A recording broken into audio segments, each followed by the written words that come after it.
Hi friends, कैसे हैं आप लोग। फ्रेंड्स देखिए, आपका भाई रिपोर्टिंग कर रहा है एक बहुत ही अच्छी जगह से। ठीक है, ऐसे अच्छे अच्छे वीडियोस के लिए पहले तो चैनल को सब्सक्राइब कर लीजिए ताकि आप सभी को ऐसी अच्छी अपडेट्स मिलती रहे। अब देखिए फ्रेंड्स, मैं आप लोगों को बताना चाहता हूँ कि बहुत सारे लोग स्लोवाकिया के बारे में कंफ्यूज्ड हैं। स्लोवाकिया का 4 दिसंबर 4 दिसंबर 2024 से रूल चेंज हो गया है।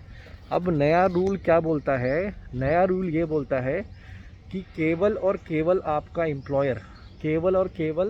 एम्प्लॉयर ही आपको अपॉइंटमेंट लेके दे सकता है। और इसमें देखिए कुछ इंपॉर्टेंट चीज़ें हैं, मैं आपको बताने वाला हूँ, ध्यान दीजिएगा। सबसे पहले जो ईमेल आईडी थी cons.delhi@mzb.hk, वो ईमेल आईडी चेंज हो गई है।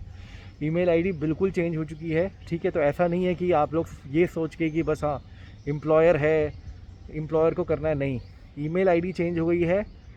ठीक है, तो पहली चीज़। दूसरी सबसे इम्पॉर्टेंट चीज़ है, नेशनल डी वीज़ा अपॉइंटमेंट्स के लिए एम्प्लॉयर केवल महीने में एक ही बार ईमेल कर सकते हैं। जैसे दिसंबर 5 की डेट थी, अब दूसरी है जनवरी 8, 2025। तो जो आने वाली है, दिसंबर 5 तो निकल गई, अब जो आने वाली है वो डेट कौन सी है? वो डेट है आपकी जनवरी 8 ऑफ जनवरी 2025। तो आप लोग ये ध्यान दीजिएगा कि जो आने वाली डेट है उस डेट पे आप लोग अप्लाई करें।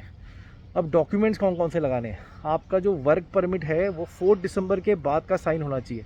4 दिसंबर के बाद का साइन इसलिए होना चाहिए क्योंकि जो रूल है वो रूल चेंज हुआ है। ठीक है, तो ये ध्यान दीजिएगा आप लोग, क्योंकि रूल चेंज हुआ है।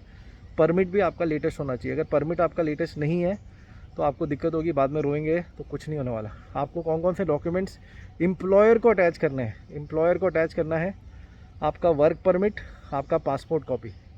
ठीक है, आप किसी भी कंट्री के नेशनल हो। अब देखिए, ये जो रूल है ये रूल इंडियन नेशनल्स के लिए है, नेपालीज नेशनल्स के लिए है। जो लोग पाकिस्तान के हैं, जो लोग बाहर के हैं, उनके लिए रूल अलग है। उनके एम्प्लॉयर को एक रिकमेंडेशन लेटर लगाना पड़ेगा, क्योंकि जो स्लोवाकिया का रूल है उसमें अभी केवल इंडिया और नेपाल का नाम है, अगर आप देखेंगे नेशनल डी वीज़ा के लिए।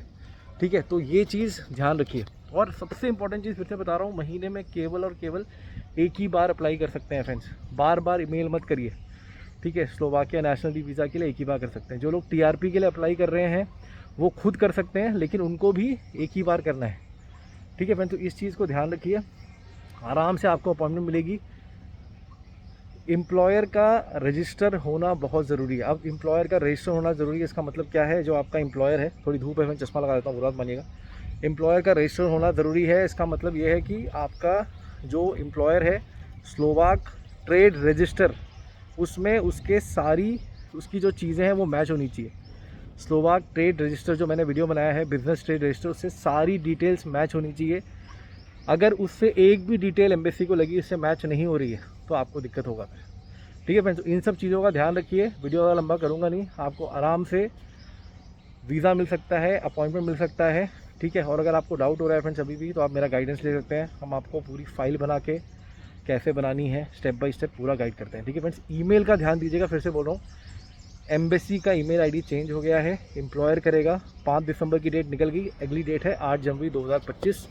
टीआरपी वाले खुद मेल कर सकते हैं। National D visa only employer can mail. ठीक है, तो ये चीज़ ध्यान रखिए, आपको आराम से अपॉइंटमेंट मिल जाएगी। Take care, God bless.